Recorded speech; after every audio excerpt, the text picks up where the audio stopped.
want to tell me what this is all about? Salve, salve galera do Central HQ, bem-vindos a mais um vídeo das notícias da semana, aquele quadro onde eu comento as novidades do mundo dos quadrinhos, também cinema, tudo que seja atrelado aos quadrinhos, né?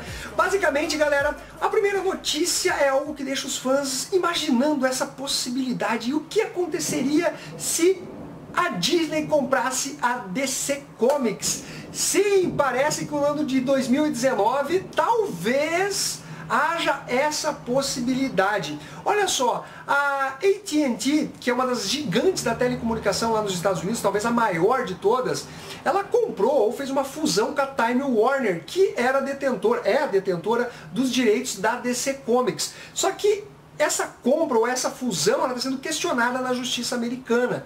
E no ano de 2019 parece que teremos uma resposta se essa fusão ela vai permanecer ou se a Time Warner e a AT&T elas vão ter que vender determinadas partes ali, né? Como fosse no grupo Fox, agora que a Disney acabou comprando, parece que ela não pôde comprar toda, né, a estrutura da Fox, mas somente algumas coisas. E isso abriria a possibilidade da Disney comprar a DC Comics. Vocês imaginem isso? A Disney mandando tanto na Marvel como na DC, talvez até criando uma fusão ali, os crossovers seriam mais corriqueiros.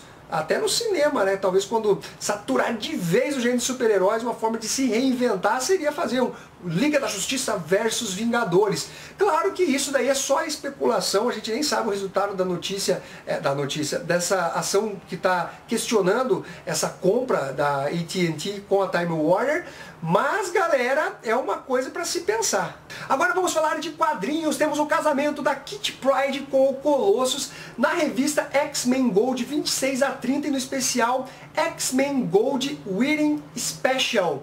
Galera, até que enfim os personagens vão trocar escova de dente, como a gente diz, né? Eles já namoravam há um bom tempo, acabaram se separando, cada um deles entrou em outros relacionamentos, mas enfim veremos o casal junto agora nos quadrinhos. Nick Spencer vai substituir Dan Slott nos roteiros de Amazing Spider-Man. Dan Slott que ficou durante anos escrevendo Cabeça de Teia, e agora nós temos o Nick Spencer, que foi o roteirista da famigerada Invasão Secreta. Vai ter o artista Ryan Ottley, que vão criar as novas histórias do Homem-Aranha. E o Nick Spencer promete criar ali um cenário onde ele vai abordar não só o Homem-Aranha, né, o herói fantasiado, como também as questões particulares do Peter Parker. Vamos ver aí se o Nick Spencer dessa vez acerta a mão e vamos torcer que não tenha intervenção editorial. O Sentinela está de volta agora pelas mãos do Jeff Lemire numa nova mensal do personagem, e o autor promete colocar uma dualidade ali envolvendo o Sentinela e o Vácuo, que seria a contraparte maligna do Sentinela. Vamos ver aí se vai ter resultado. O Sentinela é um personagem interessante, ainda que seja uma cópia do Superman, ele tem aquele elemento de esquizofrenia do personagem que pode render boas histórias, ainda mais se você considerar tamanho poder que ele tem. Vin Diesel vai interpretar o personagem de quadrinhos Bloodshot da editora Valiant, que saía aqui pela editora HQM. É um personagem bem interessante e toda a produção vai ficar pela Sony. Ele é um personagem realmente bacana, você consegue ler as histórias da editora Valiant lá no Social Comics, e também a editora Jambô está lançando algumas publicações deste universo. É um filme que eu gostaria de ver que foge aí desses personagens mais populares da Marvel e da DC Comics. Talvez a gente tenha até uma outra linha de histórias de super-heróis no cinema. A DC Comics anunciou um novo selo de quadrinhos, Black Label, sim, como aquela garrafa de whisky Johnny Walker, né?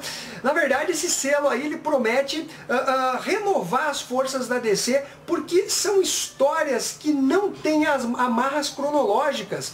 Se você bem sabe, a DC Comics tem diversos clássicos que não têm exatamente um vínculo cronológico. Cavaleiro das Trevas, Watchmen, Superman entre a Foice e o Martelo, o Reino do Amanhã, entre outras séries. Então, a DC vai dar uma liberdade maior criativa para os autores explorarem os personagens da DC, e são histórias fechadinhas que você lê, gosta ou não gosta, e ela não vai ter influência diretamente na cronologia DC. E já saiu a lista de quais títulos serão escritos, quais são as equipes criativas. Então a gente vai começar aqui por Superman Ano 1, pelo Frank Miller e John Romita Jr., que já fizeram dupla no Demolidor, o Homem Sem Medo, pela Marvel Comics. É uma minissérie em 3 partes. O projeto vai ser protagonizado, obviamente, pelo Superman e explorará a origem e o início de carreira do Homem de Aço. Nós temos também o Batman Damned, por Brian Azzarello e Lee Bermejo, que também já fizeram um trabalho juntos, que foi Coringa. E aqui nós temos o Cavaleiro das Trevas se encontrando com o John Constantine, numa história que testará a sanidade do Homem-Morcego depois que o Coringa é encontrado morto.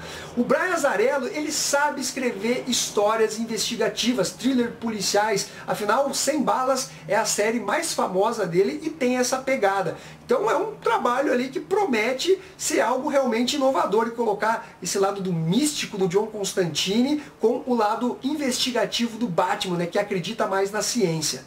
Mulher Maravilha, As Amazonas, que vai ter roteiro da Kelly Sue DeConnick e Phil Jimenez na arte. Phil Jimenez, ele já desenhou e também roteirizou as histórias da Mulher Maravilha. É um cara que se assemelha bastante com a arte do George Pérez, manda bem demais. E o plot é basicamente o seguinte: a história perdida das Amazonas da Rainha Hipólita, apresentando monstros e mitos nessa saga em 3 edições, que mostrará desde a criação das Amazonas até a chegada de Steve Trevor em Themyscira, mudando o mundo para sempre. Uma coisa que me incomodou um pouco é a gente ter mais uma vez o ano 1 do Superman e basicamente esse ano 1 também da Mulher Maravilha, coisas que já foram feitas recentemente. O Grant Morrison escreveu o ano 1 da Mulher Maravilha, foi o Jeff Jones que escreveu o do Superman, não, foi o Straczynski, né, J.M. Straczynski, aquele cara que escrevia o Homem-Aranha, que fez todo aquele rebuliço dos gêmeos do Norman Osborn, né, da Gwen Stacy. Então eu acho que poderia ser outro tipo, né, de pegada, não só esse início de carreira dos personagens, mas enfim.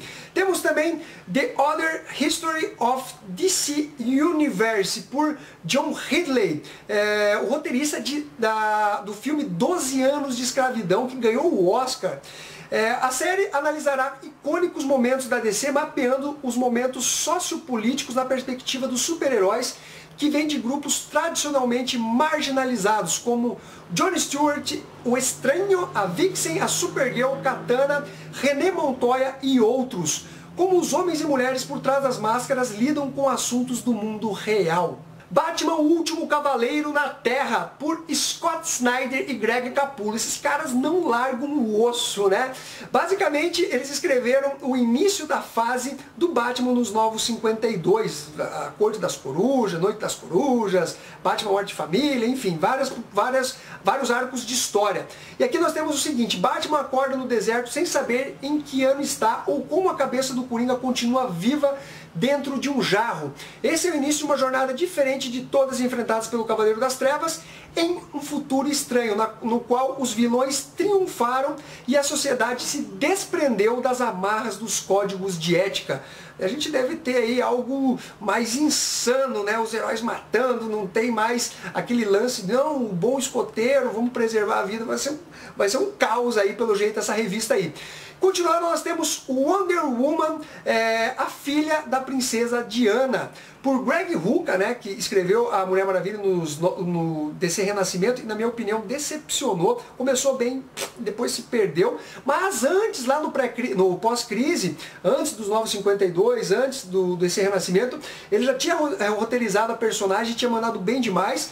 E aqui é basicamente o seguinte: já se passaram 12 anos desde que o mundo parou de olhar para o céu em busca de esperança, ajuda e inspiração. As pessoas mantêm seus olhares abaixados e os responsáveis por isso querem manter as coisas assim.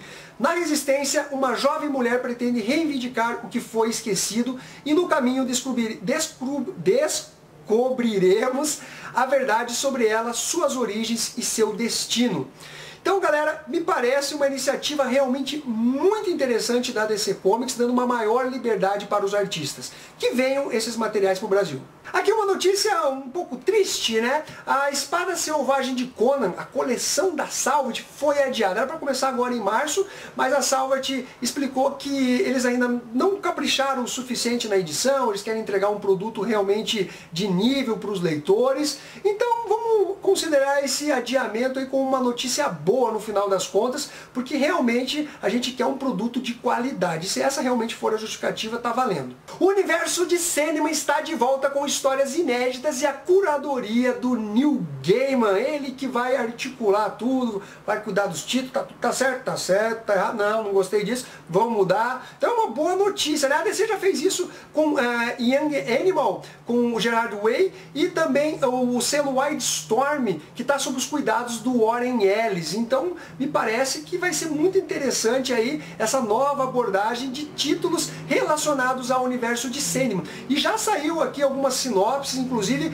quais são os autores que vão escrever cada série, só não saiu ainda quem serão os artistas, quem vai desenhar a parada. Mas vamos lá, nós temos The Sandman Universe, edição número 1, que vai ter o argumento do Neil Gaiman, o roteiro vai ser do C. Spurrier, não sei como pronuncia, o Nalo Hobson, o Dan Waters e a Kate Howard.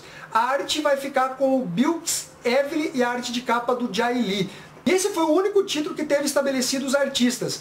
Temos aqui que o Daniel, o Senhor dos Sonhos, né, desapareceu e causou o caos no Reino dos Sonhos. Sim, obviamente você precisa ter lido a série original Sandman, porque é uma continuação. Uma fenda entre os mundos abriu, revelando um espaço além do sonhar. Enquanto isso, um livro da biblioteca de Lucien, que contém todos os livros sonhados, mas não escritos, foi descoberto por um grupo de crianças no mundo dos acordados. Aí vai ter toda uma sinopse maior aqui, eu vou deixar na descrição essa sinopse. O próximo título é The Dreaming, escrito pelo C. Spurrier, não sei como pronunciar, é um nome bem complicadinho. Em inglês pelo menos. Há um lugar onde os deuses nascem e as histórias são contadas, mas 23 anos depois de ter sido ungido como mestre, o Senhor dos Sonhos abandonou o sonhar. Sua ausência desencadeia uma série de crimes e calamidades que consomem a vida daqueles que já emaranhados em seu destino, entre eles Lucien, o bibliotecário, Matthew, o corvo, e Dora, uma monstra sem memória. Mas enquanto se esforçam para restaurar o rei ao seu trono, eles enfrentam intrigas internas e conquistas externas. As medidas que usurpadores circundam o domínio indefeso e uma sombra impossível guarda seu próprio nascimento ao lado de um rasgo na realidade. Os habitantes do sonhar desempenham suas histórias de perda e amor, resignação e resistência. Você percebe, né? É algo mais fábula, filosófico desse universo de Sandman. Lucifer, escrito por Dan Waters. Alguns anos atrás o diabo desapareceu. Algumas pessoas dizem que ele morreu ou simplesmente fugiu, enquanto outras acreditam que ele nunca existiu, mas não somos essas pessoas, não. Essa é a única história verdadeira do que aconteceu com o príncipe das mentiras, o portador da luz, o velho cego e destituído que mora em uma pequena pousada, uma pequena cidade tranquila, onde nada é exatamente o que parece e ninguém pode sair. Ele está preso, entende? Preso em uma prisão bizarra, sem lembrança de como chegou lá ou porquê. Enquanto isso, em Los Angeles, um policial moribundo acredita que seu sofrimento pode ser um chamado para uma missão divina que atrai para revelações sobre o próprio diabo. Casa dos Sussurros, de Neilo Hopkinson. Latoya está em coma. Sua namorada pede ajuda de duas irmãs mais novas de Latoya. Usando o livro dos sussurros, roubam erroneamente a essência de Erzuli, uma divindade da mitologia voodoo. O revide psíquico do feitiço faz com que sua casa caia no sonhar, ao lado da Casa dos Segredos e dos Mistérios e seus guardiões Caim e Abel. Por fim, temos Livros da Magia, por Kate Howard. Vai abordar ainda o Timothy Hunter, né, que pode estar destinado a se tornar o mago mais poderoso do universo, mas ele ainda é um adolescente em Londres e ter habilidades mágicas mais complica as coisas do que ajuda. Enquanto Tim está tentando ver sua vida, há cultistas que querem matá-lo, acreditando que seu poder eventualmente o corromperá e transformará em um mago implacável.